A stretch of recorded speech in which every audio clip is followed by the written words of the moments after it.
In this lecture, we are going to discuss about fidelity criteria. That is one of the tool to measure the quality of image. So when a lossy compression techniques are employed, the decomposed image will not be identical to the original image.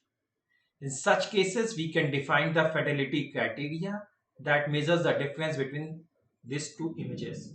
So removal of irrelevant visual information involves a loss of real or quantitative image information. Since information is lost, so quantification of loss is needed. As you know that this f of x comma y is an original image. When it is compressed, so the output image is g of x comma y, and again it is decompressed. So now output image is f of f hat x comma y. So as you know that this is not an original image.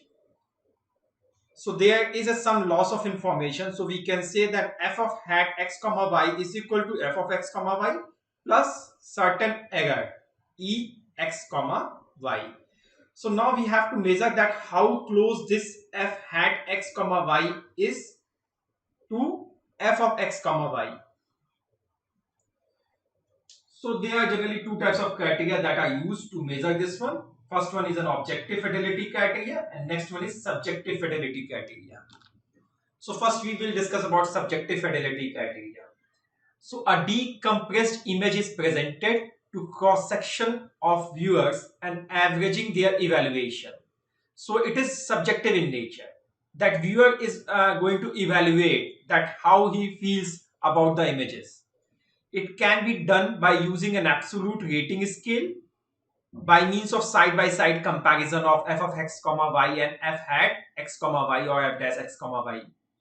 Side-by-side comparison can be done with such a scale such as -3, -2, -1, 0, 1, 2 and 3 to represent the subjective valuations such as much worse, worse, slightly worse, the same, slightly, the same or slightly better, better, much better respectively. So these are corresponding to this scale. Now objective fidelity criteria.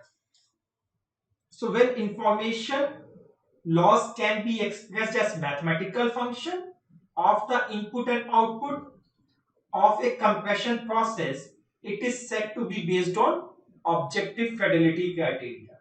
So as we know that f of hat comma x comma y represent a compressed and subsequently decompressed image, and f of x comma y is an input image. So for any pixel x comma y, the error is f of hat x comma y minus f of x comma y, and the total error is summation x बराबर 0 to m minus 1, y बराबर 0 to n minus 1, f hat x comma y minus f of x comma y. Now we are going to take the root mean square of the error. So it becomes 1 by m into n, where m comma n is the size of image, then double summation f hat x comma y minus f of x comma y square, and the whole comes under square root. So it gives us root mean square error. Now to measure the mean square signal to noise ratio, so what we have taken? We have taken the f hat x comma y, and this varies, x varies from 0 to m minus 1 and y varies from 0 to n minus 1, and a square of that. This is corresponding to signal corresponding to f hat x comma y, and this corresponding to the noise.